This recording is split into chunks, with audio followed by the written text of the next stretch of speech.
नमस्कार, मी प्रीती. स्वागत आहे तुमचं माझ्या चॅनलमध्ये, ज्याचं नाव आहे प्रीतीज लाईफ. तर चला, आज मी तुम्हाला ना माझी यूट्यूबची स्ट्रगल स्टोरी सांगते. म्हणजे मी किती वर्षापासून यूट्यूब करते आणि त्याच्यापैकी किती वेळा मला सक्सेस भेटले किंवा नाही भेटलं हे मी तुम्हाला इन डिटेल सगळी गोष्ट सांगून टाकते आज. चॅनलवर नवीन असाल तर सबस्क्राईब करायला विसरू नका आणि तुमच्याही व्हिडिओचं प्रमोशन करायचं असेल तर सगळे व्हिडिओ फुल वॉच करा. सगळ्या व्हिडिओच्या खाली छानशा कमेंट्स करा. कमेंट्समध्ये एक थंब द्या, त्याच्यामुळे माझ्या लक्षात येईल की तुमच्या चॅनलचं प्रमोशन करायचं आहे. तर माझी यूट्यूबची स्ट्रगल स्टोरी मी तुम्हाला सांगते. स्ट्रगल स्टोरी म्हणजे असं एवढं पण काही स्ट्रगल नव्हतं. जे मी केलं म्हणजे माझ्या स्वतःच्या मनाला आवडेल तसं मी केलं. जेव्हा पटेल तेवढ्या दिवस केलं. जेव्हा मला नाही पटलं, जेव्हा माझ्याच्याने नाही झालं, तेव्हा मी ते सोडून दिलं. असं होतं म्हणजे माझी यूट्यूबमध्ये धरसोड होती. हेच एक तसे भरपूर चॅनल असे होते की 3 चॅनल असे होते माझे की ज्याच्यावरती मी शेवटपर्यंत मेहनत घेतली आणि त्याच्यावर 1-2 स्ट्राईक पडले आणि मी ते मेहनत घ्यायचं सोडून दिलं. असं झालं आणि त्यावेळेस मला एवढं काही माहीत पण नव्हतं की काय करायचं, कसं करायचं. त्यामुळे ना मी ते डायरेक्टली सोडूनच दिले चॅनल की आता बास, आता बंद, आता करायचं नाही परत, असं मी ठरवलं होतं. स्पायसी मसाला अँड व्लॉग्स ह्या ताईंना पण आपल्या सपोर्टची खूप जास्त गरज आहे. तरी पण तुम्ही सगळ्यांनी जाऊन त्यांचं चॅनल नक्की चेकआउट करा आणि तुम्हाला आवडलं असेल ना तर नक्की सबस्क्राईब करायला मात्र विसरू नका. सगळ्यात पहिलं चॅनल मी जेव्हा खोललं होतं तेव्हा मला असं वाटतं लॉकडाऊनमध्ये किंवा लॉकडाऊनच्या अगोदर, एक्झॅक्ट मला माहीत नाही, पण 5 वर्षापूर्वी मी ते खोललं होतं. आणि मी तुम्हाला दाखवते माझे चॅनल, माझे चॅनल किती आहेत ते. आणि चांगले चॅनलवरती म्हणजे छान सबस्क्रायबर पण आहेत. भरपूर चॅनलवरती भरपूर चांगले सबस्क्रायबर मी गेन केले होते.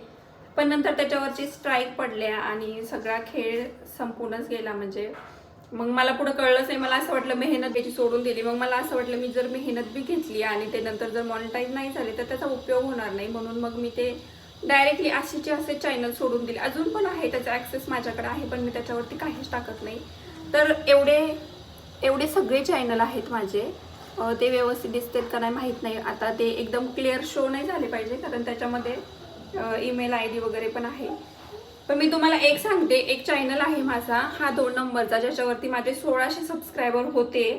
आणि त्यानंतर एक 3 नंबर. प्रत्येक चॅनलचे वेगवेगळे हे आहेत, म्हणजे प्रत्येक चॅनलचे वेगवेगळे ईमेल IDs आहेत. त्यानंतर एक चॅनल आहे त्याच्यावर माझे 963 सबस्क्रायबर होते. म्हणजे 1000 झाले होते, पण ते मी नंतर त्याच्यावर काही टाकलंच नाही. मग नंतर बऱ्याचशा लोकांनी त्याला अनसबस्क्राईब केलं असेल बहुतेक. त्यानंतर आणखीन एक चॅनल आहे त्याच्यावर माझे 528 सबस्क्रायबर आहेत आणि 10-5 सबस्क्रायबर असे तर भरपूर 2-4 चॅनलवरती आहेत. आणि एक चॅनल असं आहे की ते डायरेक्टली यूट्यूबने उडूनच टाकलं होतं. ते माझं फर्स्ट चॅनल होतं.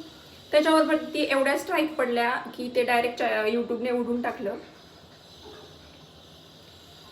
त्यानंतर आता जो माझं हे लेटेस्ट चॅनल आहे याच्यावरती आहे 3390 सबस्क्रायबर. म्हणजे समथिंग 94-95 आहे, 3394 असे काहीतरी आहेत, पण इथं ते 3390 दाखवतंय. तर एवढे सगळे माझे यूट्यूबचे चॅनल आहेत. आणि तुम्ही म्हणताय की ताई तुम्हाला म्हणजे छान ग्रोथ भेटतीये किंवा तुमचं चॅनल पटकन ग्रो झालं, तर असं काहीही नाही आहे. आता हे सगळे चॅनल फक्त असेच नाही आहेत किंवा याच्यावरती असे सबस्क्रायबर आलेले नाही आहेत. त्याच्यावरशी मी खूप मेहनत घेतली होती. जो चॅनल आहे मी तुम्हाला सांगितलं, त्याच्या चॅनलचे नावं सांगत नाही आता, कारण की ते सर्च करून पण काही उपयोग नाही आहे. जो चॅनल आहे तुम्हाला मी सांगितलं होतं की त्याच्यावरती 1600 सबस्क्रायबर आहेत. त्या चॅनलवरती मी कंटिन्यू 1 वर्ष मेहनत घेतली आणि त्या 1 वर्षामध्ये फक्त माझे 1000 सबस्क्रायबरच झाले. सुरुवातीला मी त्याच्यावरती कुकिंगचे व्हिडिओ टाकायचे. त्यानंतर म्हणजे आपण स्वतः कुकिंग करतो ते टाकायचे. नंतर त्याच्यावरती मी मिनी कुकिंग टाकत होते, म्हणजे छोटे छोटे भांडे वगैरे असतात ना, तसा तो पूर्ण सेटअप केला होता घर बनवून किंवा असं त्याला मस्त बॅकग्राऊंड बनवून हिरवगार किंवा एखादी विहीर, हे असं सगळं सेटअप केला होता. आणि मी त्याच्यामध्ये कुकिंग करायचे आणि ते मी दाखवायचे. त्याला छान व्ह्यूज यायचे. पण मी ते कधी केलं होतं 2022च्या 22मध्येच केलं होतं. 2022मध्ये ज्यावेळेस मी ना सेकंड टाइम प्रेग्नेंट होते. 6वा का 7वा महिना असेल मला, नाही आय थिंक 3रा महिना होता. आणि त्यावेळेस मी ते स्टार्ट केलं होतं. मुलगा पण मोठा होता आणि सेकंड टाइम प्रेग्नेंट होते. त्यावेळेस माझ्याकडे वेळ होता, मुलगा पण स्कूलमध्ये जायचा. पण ज्यावेळेस माझी डिलेव्हरी झाली, मी भरपूर सारे व्हिडिओ शूट करून ठेवले होते. डिलेव्हरीला जाताना 1 महिन्याचे व्हिडिओ शूट करून ठेवले होते आणि मी डिलेव्हरीला गेल्यावर पण ते रोज एक टाकायचे. त्याला छान ग्रोथ यायची, 20,000 25,000 अजून पण छान व्हिडिओला त्या व्ह्यूज आलेले आहेत. पण नंतर काय झालं की जेव्हा मी डिलेव्हरीवरून वापस आले, मुलगी झाली, वापस आले, मग मला ते काही जमलंच नाही. हिला बघायचं की ते करायचं, ते कुकिंग करायची, तर त्यामुळे ना ते चॅनल असंच मी सोडून दिलं. त्या चॅनलवरती कुठलीही स्ट्राईक नाहीये किंवा काही नाहीये, पण फक्त आता कंटेंट मिसमॅच होणार. त्याच्यामध्ये मी मिनी कुकिंग करत होते, नंतर आता मग मी ब्लॉगिंग करायला लागले. कंटेंट मिसमॅच होणार ना, म्हणून मग मी त्याच्यावरती टाकलं नाही आणि नवीन चॅनल खोलायचं विचार केला. आता ते झालं मिनी कुकिंगचं चॅनल. त्यानंतर मी एक चॅनल खोललं, मुलगी 1 वर्षाची झाल्याच्या नंतर पुन्हा नवीन एक चॅनल खोललं. त्यावेळेस मी टेरेसवरती गार्डनिंग करत होते. मी त्याचेच व्हिडिओ टाकायचे. 2-3 महिने टाकले, त्याच्यामध्ये माझे 500 सबस्क्रायबर झाले. त्यानंतर उन्हाळा आला आणि असं दाखवण्यासारखं काहीच नव्हतं गार्डनिंगमध्ये, त्यामुळे मग तेही बंद झालं. आणि त्यानंतर मी परत एक चॅनल, म्हणजे त्याच्यावरती पण चांगलं ग्रो झालं होतं, 500-550 सबस्क्रायबर झाले होते. मग परत मी एक नवीन चॅनल खोललं, ज्याच्यावरती मी स्टोरी टाकायचे. ते बघा, टाईप केलेली स्टोरी असते, मी स्वतः बनवायचे आणि ती टाकायचे. टाईप केलेली स्टोरी असते आणि ती मी रोज ती स्टोरी बनवायचे, रोज ती स्टोरीला व्हॉइस ओव्हर करायचे. त्याच्यामध्ये कंप्लीट 2 ते 3 तास जायचे, पण त्याला ग्रोथ पण खूप छान होती. लॉंग व्हिडिओला 4 ते 5 हजार व्ह्यूज यायचे आणि मी ते बरेच दिवस कंटिन्यू केलं. म्हणजे जवळजवळ 1-1.5 महिन्यामध्येच माझे 1000 सबस्क्रायबर कंप्लीट झाले. पण रेफरन्ससाठी मी आणखीन पण चॅनलवरती जाऊन स्टोरीज बघायचे आणि काही बुक्स वाचायचे आणि काही असे ॲप्स आहेत त्याच्यामध्ये स्टोरीज असतात. त्या स्टोरीज मी रेफरन्ससाठी, म्हणजे एक आपल्याला आयडिया यावा की कशी बनवायची, काय बनवायची, त्यासाठी मी त्या स्टोरीजना बघायचे. आणि माहीत नाही काय झालं, पण माझ्या त्या स्टोरीजवरती ना 2 स्ट्राईक्स पडले. त्यामुळे मग मला ते अनफॉर्च्युनेटली चॅनल बंदच करावं. एकतर चॅनलवरती 2 स्ट्राईक्स पडल्या आणि त्यानंतर मायग्रेनचा एवढा जास्त प्रॉब्लेम चालू झाला ना, त्यामुळं मी भरपूर चेकअप्स केले, डॉक्टरकडे गेले, पण डॉक्टरने नेमकं एवढं प्रचंड डोकं दुखायचं की ते एकदा की दुखायला स्टार्ट झालं ना की ते 3-3 दिवस उतरतच नव्हतं. आणि मग डॉक्टरकडे गेल्यावर डॉक्टर बोलले की आपलं काहीतरी ट्रिगर पॉईंट असतो, त्याने आपलं मायग्रेन ट्रिगर होतो. आता माझा ट्रिगर पॉईंट म्हणजे मोबाईलच आहे, की मी जास्त मोबाईल जर बघितला तर माझं डोकं एवढं दुखायला चालू होतं की ते 3-3 दिवस उतरतच नाही. प्रचंड डोकं दुखतं ना की 3 दिवस उतरत नाही. आणि मग त्या मायग्रेनच्या गोळ्या खायच्या, हे करायच्या. मला ते असं वाटलं की नको, गोळ्या खाल्ल्यावर पुन्हा आपल्या हेल्थवर परिणाम होणार ना, त्यापेक्षा हे नकोच करायला. मग मी ते चॅनल तसंच्या तसं सोडून दिलं. अजूनही ते तेवढे सबस्क्रायबर आहेत, त्याचा वॉच टाईम पण भरपूर झालेला आहे, पण काहीच करू शकत नाहीये, कारण जर आपलं हेल्थच व्यवस्थित नसेल तर काय करायचंय ना ग्रो होऊन पण, असं मला वाटलं. आणि मग मी ते तसंच 3 छान ग्रो झालेले चॅनल मी असे सोडून दिले. आणि त्यानंतर सगळ्यात लास्टला मी हा चॅनल ओपन केला. हा चॅनल ओपन केला. मी हा याच्यासाठी केला तर मला काही यूट्यूबमध्ये तेव्हा आता इंटरेस्ट राहिलेला नव्हता, कारण एवढी मेहनत घेऊन पण काहीच झालं नाही माझं झालंही नाही काही, आणि मला त्याचं काही करता पण आलं नाही, मला असं वाटतंय. त्यामुळे ना मी ठरवलं होतं की आता बास, मी जस्ट हा चॅनल ओपन केला ह्याच्यासाठी की मुलगी लहान होती, तिचं क्यूट बोलणं, तिच्या क्यूट मोमेंट सगळ्या मला त्या कॅप्चर करायच्या होत्या. मला असं वाटलं मोबाईल बदलेल किंवा नाही का, लॅपटॉपमध्ये जर ठेवलं तर तो खराब होईल. जर आपण ते यूट्यूबवरती पोस्ट केलं तर ते आपण कधीही बघू शकतो आणि भविष्यात ती मोठी झाल्यावरती तिला ते बघायला छान वाटेल. म्हणून मग मी ठरवलं की तिच्या मोमेंट कॅप्चर करायच्या. 50 ते 60 व्हिडिओ मी तिचे टाकले. आणि एक दिवस अचानक बहिणीचा सल्ला आला की तू तुझे ब्लॉग पोस्ट कर. ब्लॉगिंग मला कधीच करायची नव्हती, म्हणजे मला काही इंटरेस्ट नव्हता. मला असं वाटलं की नको ब्लॉगिंग करायला, की काय सुरुवातीला माझ्या मनात असा विचार होता की ब्लॉगिंग केल्यावर काय बोलतील लोक, आपले शेजारचे काय बोलतील, घरातले काय बोलतील, सपोर्ट करतील का नाही, किंवा माझं होईल की नाही ग्रो, असं होतं माझं. किंवा काय दाखवायचं रोज उठून नवीन, लोकांना पण काहीतरी नवीन बघायचं असं, तेच तर तो काही कुणी बघणार नाही. आणि त्याच पिरियडमध्ये माझा मोबाईल पण खराब झाला. मग माझं नवीन मोबाईल घ्यायचं ठरवलं. मग माझं पण डोकं जरा पेटून उठलं की नाही, आता नवीन मोबाईल घेतोय, कॅमेरा क्वालिटी पण चांगली असेल नवीन, तर मग आपण करायला पाहिजे. आणि बहिणीचा पण फुल सपोर्ट होता की नाही, कर ब्लॉगिंग कर, तुला छान जमेल, तुझ्याकडे टाईम पण आहे, मग काय करते घरात बसल्या एवढं काहीतरी कर घरात बसून. आणि मग पण मला ते आवडत नव्हतं, की मला असं वाटायचं की लोक काय बोलतील आपल्या आजूबाजूचे. आणि मी 4 नंतर थोडे 1-2 व्हिडिओ टाकले. 7 दिवस कंटिन्यू व्हिडिओ टाकले. 7 दिवसाच्या व्हिडिओला मी 1Kच्या पुढे व्ह्यूज गेले. त्यानंतर व्ह्यूज पुन्हा डाऊन झाले आणि असं अप डाऊन झालं. त्यानंतर 2-3 महिन्यानंतर छान चाललं, छान चालायला लागलं. मग तेव्हा मला जरा कॉन्फिडन्स आला आणि मग तेव्हापासून मला असं वाटायला लागलं की कोण लोक काय बोलणार आहेत. आणि बोलले तर बोलले, तसंही ते चांगल्याला पण नावं ठेवतात.